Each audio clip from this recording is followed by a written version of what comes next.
अयोध्या के civil line स्थित press club में सपा नेता और गरीबों के मसीहा कहे जाने वाले स्वर्गीय बापू मित्र सेन यादव की 93वीं जयंती पर विचार गोष्ठी व सम्मान समारोह का आयोजन भीम यादव व आयोजक अनिल सिंह के नेतृत्व में हुआ। कार्यक्रम में सपा नेताओं व सामाजिक कार्यकर्ताओं ने स्वर्गीय मित्र सेन यादव के चित्र पर पुष्पांजलि अर्पित कर श्रद्धांजलि दी। वक्ताओं ने कहा कि बापूजी मजलूमों के हक की लड़ाई लड़ते रहे नेता थे। उन्होंने राजनीति व सामाजिक गुरु माना जाता है और उनके सानिध्य में कई नेताओं ने अपने राजनीतिक जीवन की शुरुआत की थी।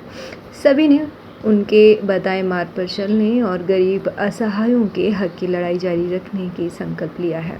इस दौरान 2027 विधानसभा चुनाव में एकजुट होकर सपा सरकार बनाने और अखिलेश यादव को मुख्यमंत्री बनाने का आह्वान किया है। इस कार्यक्रम में मुख्य अतिथि पूर्व एमएलसी लीलावती कुशवाहा, अध्यक्ष राम प्रसाद राजपूत, विशिष्ट अतिथि पूर्व मंत्री आनंद सेन यादव, ब्लॉक प्रमुख अंकुर सेन यादव, राष्ट्रीय सचिव छोटेलाल यादव, सरोज यादव समेत अन्य गणमान्य लोग मौजूद रहे। हमेशा गरीबों की लड़ाई को लड़ने का काम करते रहे और उन्होंने मजबूती से जिस तरीके से आवाज को बुलंद करने का काम किया, फैजाबाद में हर तरीके की लड़ाई को लड़ने का काम किया और उस आवाज को बुलंद करने का और मजबूती ऐसी जरूरत आज के समय में है। लेकिन इस आवाज को इसलिए नहीं बुलंद किया जा सकता क्योंकि आज की सरकार किसी भी तरीके से किसी भी धरना, प्रदर्शन, आंदोलन की अनुमति नहीं दे रही है और पूरी तरीके से अंग्रेजियत की तरीके से ना आंदोलन हो सकते हैं, ना प्रशासन के खिलाफ लड़ाई लड़ी जा सकती है, ना सरकार की नीतियों के खिलाफ लड़ाई लड़ी जा सकती है। पूरी तरीके से अन्याय करने का काम सरकार कर रही है और इस सरकार को आने वाले समय में निश्चित तौर पर भारतीय जनता पार्टी को उत्तर प्रदेश की आवाम हराने का काम कर रही है। सबसे पहले तो आज जो एक कार्यक्रम का आयोजन हुआ है, ये हमारे आदरणीय भीम सेन चाचा जी ने इसका आयोजन कराया था। उसके लिए मैं उनको बहुत बहुत धन्यवाद देना चाहूँगा क्योंकि उनके माध्यम से हम बाबूजी को याद कर पाए, बाबूजी के संघर्षों को याद कर पाते हैं, उनके सिद्धांतों को याद कर पाते हैं।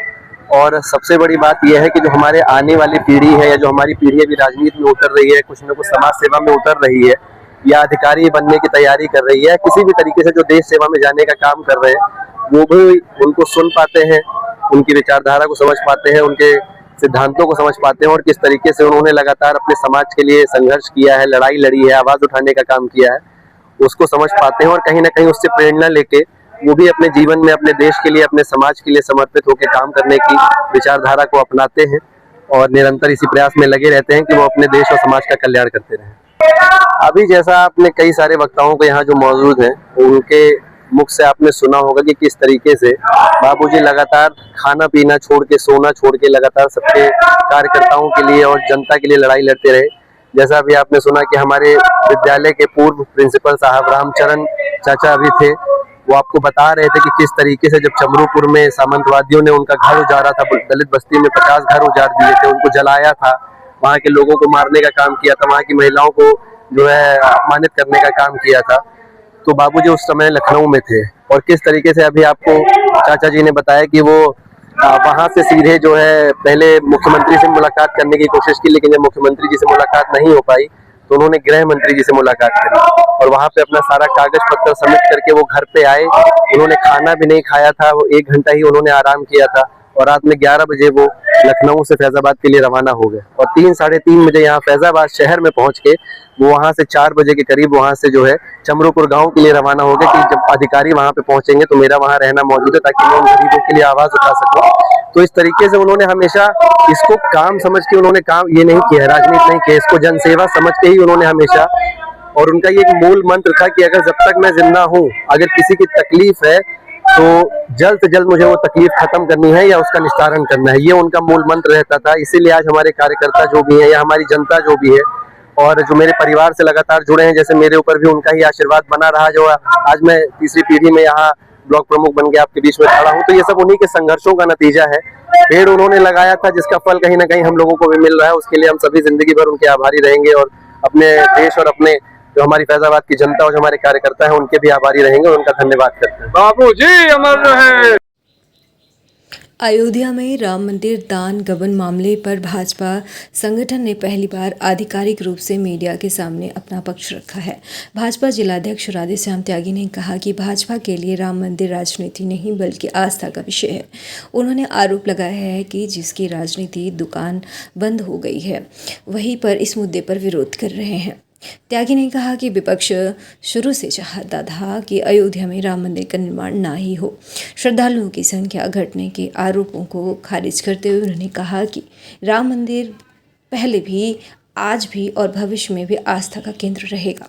उन्होंने कहा कि प्रभु श्री राम सबके हैं और दर्शन के लिए पहले भी बड़ी संख्या में श्रद्धालु आते थे, आज भी आ रहे हैं। एसआईटी पर विपक्ष के अविश्वास को लेकर उन्होंने कहा कि एसआईटी एक संवैधानिक जांच व्यवस्था है और विपक्ष हमेशा संवैधानिक संस्थाओं का विरोध करता रहा है।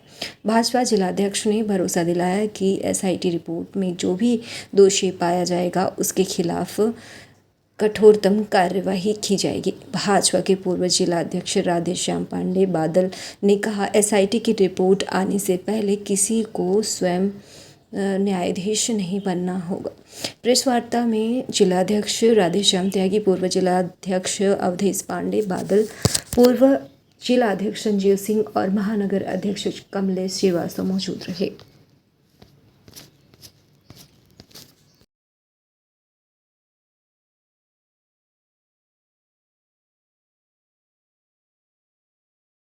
हुई आपको क्या अनुभव? राम और राम मंदिर सभी भारतीय जनता पार्टी के कार्यकर्ताओं के लिए आस्था का विषय है, राजनीति का विषय नहीं है।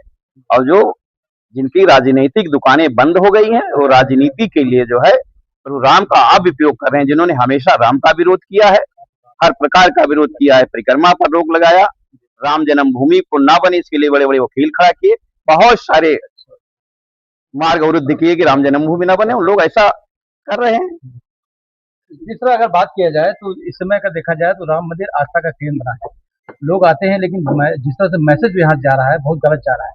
पहले श्रद्धालु जो आते थे वो लाखों की संख्या में आते थे, लेकिन अब श्रद्धालु की संख्या कम हुई है। राम मंदिर पहले भी आस्था का केंद्र रहा है, आज भी आस्था का केंद्र है, भविष्य में भी आस्था का केंद्र रहेगा ही, क्योंकि प्रभु राम सबके हैं।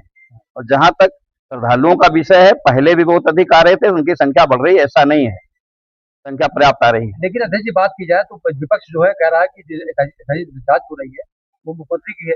अगर बात किया जाए तो क्या लगता है कि जो जांच में रिपोर्ट आएगी विपक्ष तो अपने हित में हाई कोर्ट हो चाहे सुप्रीम कोर्ट हो, संविधान हो, उसको हमेशा नकारता रहता है। एसआईटी संवैधानिक है और माननीय मुख्यमंत्री जी ने एसआईटी का निर्माण किया।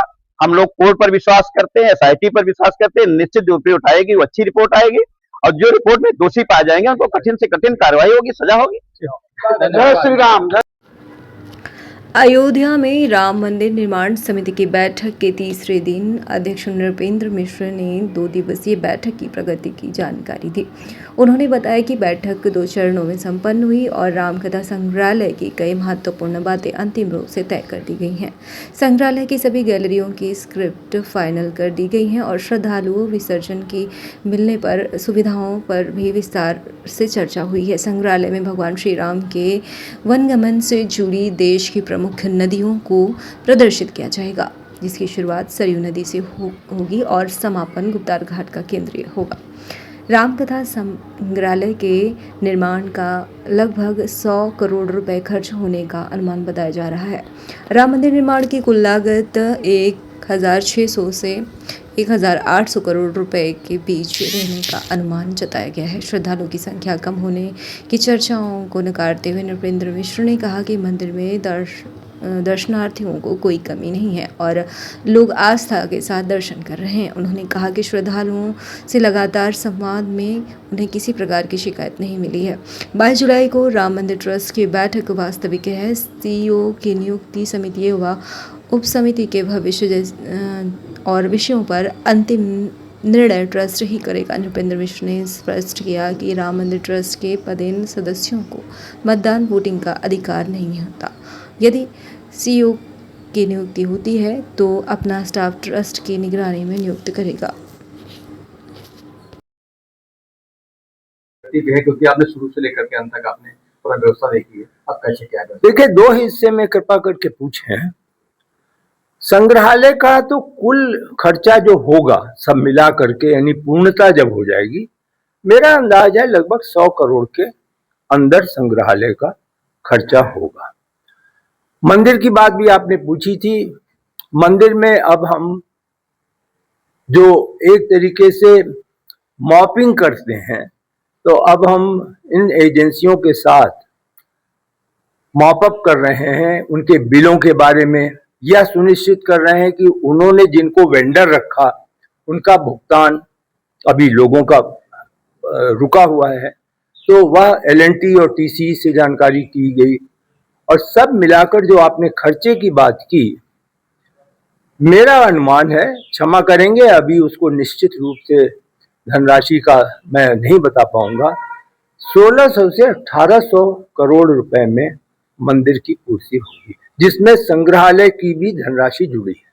जिस पर बात किया जाए श्रद्धालुओं की संख्या को लोग बता रहे हैं कि घट रही है, पहले ज्यादा आ रहे थे, इसमें नहीं, देखिए, आप लोग को मैं इसीलिए इस तरीके से जुड़ता हूं कि अफवाह ना फैले, क्योंकि यदि आप सही स्थिति बता देंगे तो अफवाह नहीं फैलेगा।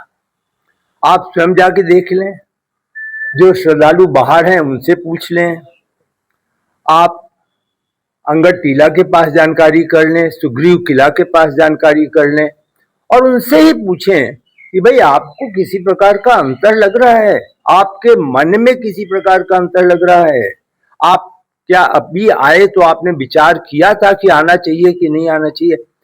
कहीं पर अनेक श्रद्धालुओं से बात करने के बाद मैं आपको आश्वस्त करूंगा कि कहीं एक मात्र भी उनके मन में यह नहीं था कि इस मंदिर में व्यवस्था या मंदिर में भगवान राम के प्रति आस्था या जो अर्चना होती है, आरती होती है, कहीं पर कोई शिकायत नहीं थी।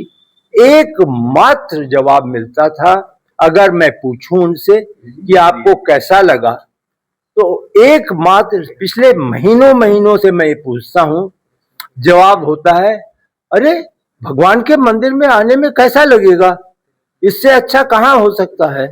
तो यही वहां पर लगा। मंदिर में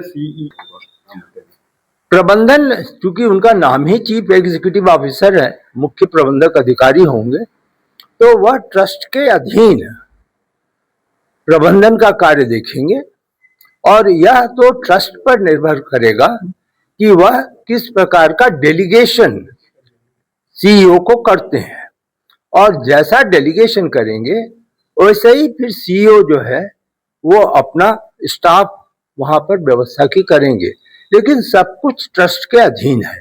सीईओ पद में कौन कौन लोग मौजूद हैं, किस तरीके उनकी प्रक्रिया ज्वाइन करे जाए, मैं इसके बारे में कुछ भी नहीं जानता। अभी तक बैठे में आप बैठे नहीं? मैं उस बैठक में कभी बैठूंगा भी नहीं। वो तो एक अयोध्या में राम मंदिर में दिए गए दान को लेकर सिंधी समाज दो गुटों में बढ़ता नजर आ रहा है। मुंबई सिंधी समाज के नेता राजू मानवानी ने राम मंदिर को दान में दी गई 200 चांदी की ईंटों पर सवाल उठाए थे। इस बयान के बाद अयोध्या के सिंधी समाज ने राजू मानवानी से सार्वजनिक रूप से दूरी बना ली है। समाज के पदाधिकारियों ने कहा है कि दान देकर उनका हिसाब मांगना सिंधी समाज की परंपरा नहीं है। उन्होंने कहा है कि सिंधी समाज स्वयं को प्रभु श्री राम का वंशज और सनातन धर्म को समर्पित अनुयायी मानता है। समाज का कहना है कि राम मंदिर आंदोलन से लेकर मंदिर निर्माण तक सिंधी समाज हमेशा समर्पित रहा है और आगे ही भी रहेगा। वक्ताओं ने आरोप लगाया है कि कुछ लोगों ने राजनीतिक महत्वाकांक्षा के चलते दान को विवाद का विषय बना दिया है। उनका कहना है कि मामले में मुख्यमंत्री द्वारा गठित एसआईटी की रिपोर्ट का इंतजार किया जाना चाहिए। सिंधी समाज ने कहा कि विपक्ष के आरोपों से सत्य नहीं बदलता और समाज दोनों में विश्वास रखता है, हिसाब मांगने में नहीं। साथ ही समाज ने मांग की है कि यदि दान या चढ़ावे में किसी ने गड़बड़ी की तो एसआईटी जांच के आधार पर दोषियों के खिलाफ कड़ी कार्रवाई और सख्त सजा दी जाएगी।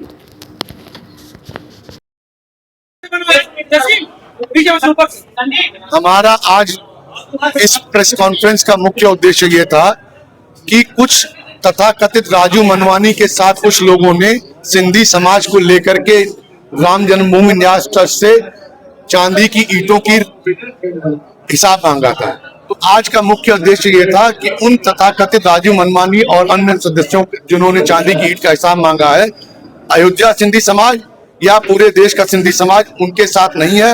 अयोध्या सिंधी समाज और देश का सिंधी समाज राम जन्मभूमि न्यास ट्रस्ट के साथ सदा से खड़ा है, आगे भी खड़ा रहेगा। आदरणीय योगी जी के ऊपर पूरा भरोसा है कि ये SIT की जांच उन्होंने गठित की है और जल्द से जल्द इस मामले का निस्तारण करके दोषियों को कड़ी से कड़ी कार्रवाई देंगे। धन्यवाद। हमने अपना वक्तव्य बता दिया कि हम इस मामले को ये देख रहे हैं कि दान एक ऐसी चीज होती है कि बाएं हाथ से की जाए, दाहिने हाथ को न पता पड़े। वो मैंने अपने प्रेस कॉन्फ्रेंस में भी कहा, अपने उद्बोधन में भी कहा कि कन्यादान भी हमारे हिंदू समाज में एक ऐसी चीज होती है कि जब हम कन्या को भी दान कर देते हैं तो फिर उसका एहसान भी मांगते हैं। धन्यवाद। धन्यवाद। क्या नाम है? नरेश क्षेत्रपाल। नहीं, मैं आपके सवाल में थोड़ी सी संशोधन करता हूँ।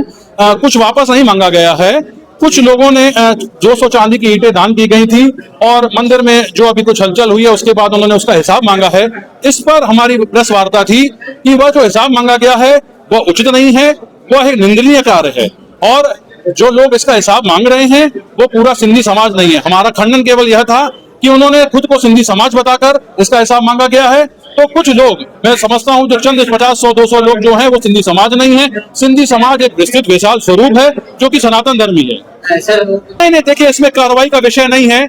अब ये है ना कि देखिए हर जगह रामपंथी भी होते हैं तो वामपंथी भी होते हैं, तो मैं केवल राम की बात करना चाहता हूं, मैं वामपंथियों की बात नहीं करना चाहता। देखिए जैसा हर समुदाय में रहा है कि कई लोग, हर पार्टी के विभिन्न लोग हमारे समुदाय में भी हैं, तो जो विपक्ष के लोग हैं वो अपनी राजनीतिक रोटियां सेक रहे हैं। आप जानते हैं चुनाव समीप है, तो कुछ लोग जो राम का मंदिर है, जो राम की छवि है, उसको धूमिल करने का काम कर रहे हैं। यह ऐसी ओछी मानसिकता है। वो चंद ही लोग हैं जिनकी मैं फिर से पुनः निंदा करता हूँ। जी देखिए, मैं आपको फिर से बता दूं कि सही और गलत का फैसले करने वाला सिंधी समाज को कोई अधिकार नहीं है। मैंने आपको पहले ही विषय बताया कि हम लोग का जो विषय, जी मैं आपसे वही कह रहा हूं कि हमारा जो आज कॉन्फ्रेंस का विषय है वो सिर्फ राजू मनवानी जिन्हें जो ईंटों का हिसाब मांगा है उस पर यह विषय है। मैंने कहीं भी किसी भी राजनीतिक दल से इसका संबंध नहीं जोड़ा है और न कि जो ये पूरा मामला हुआ है, न मैंने इससे कहीं अपना संबंध या कुछ इसका मैंने विरोध किया है। बिल्कुल गलत किया है। हम लोग सनातन से आते हैं। नहीं, बिल्कुल सिंधी समाज के हैं। देखिए सिंधी ऐसे तो बहुत से लोग हैं जो हमारे समाज के हैं, अच्छे लोग भी होते हैं, बुरे लोग भी होते हैं, पर हमारी जो संस्कृति है वो हेमू कालानी की संस्कृति है। हेमू कालानी ने हंसकर फांसी को चूमा था। क्यों? क्योंकि वो देशभक्त थे, उन्होंने देश को आजाद कराया था। महर्षि दधीचि हैं जिन्होंने अपने पूरा शरीर गलाकर अपनी हड्डियां तक दान कर दी थी। और हम 200 ईंटें जो हमें प्रभु राम की कृपा से प्राप्त हुई हैं, हम उन्हीं को अर्पित कर रहे हैं और उसका हिसाब मांग रहे हैं। ये तो घोर निंदा का विषय है। ये कुछ महीने पहले, कुछ साल पहले ये समर्पित की गई थी जब राम मंदिर का निर्माण चल रहा था। ये तब का ही विषय। हम लोग का रवैया देखिए कुछ और नहीं है। हम लोग का यही कहना है कि जो उन्होंने सिंधी समाज का नाम उपयोग किया है यह गलत है। सिंधी समाज केवल वो 10, 20, 25, 50 लोग नहीं है। सिंधी समाज बहुत बड़ी विस्तृत सोच रखने वाला समाज है और हमेशा समाज का नेतृत्व करने वाला समाज है। ये गलत है। हाँ, बिल्कुल गलत है। आपने एक बार जो दान कर दिया है, उसको मांगने का आपको अधिकार नहीं है। यदि आप उस पर कोई चर्चा करते हैं, उस पर अपना अधिकार जमाते हैं, तो फिर वो दान नहीं हुआ है। आपने सनातन में हमेशा देखा होगा, बिल्कुल बहिष्कार है। उनका बहिष्कार ये राजू मनवानी जी का बहिष्कार है और जो भी इससे संबंध रखता है, जो ऐसा कृत्य करता है, उन सब का बहिष्कार करते हैं। सुमित मखेजा।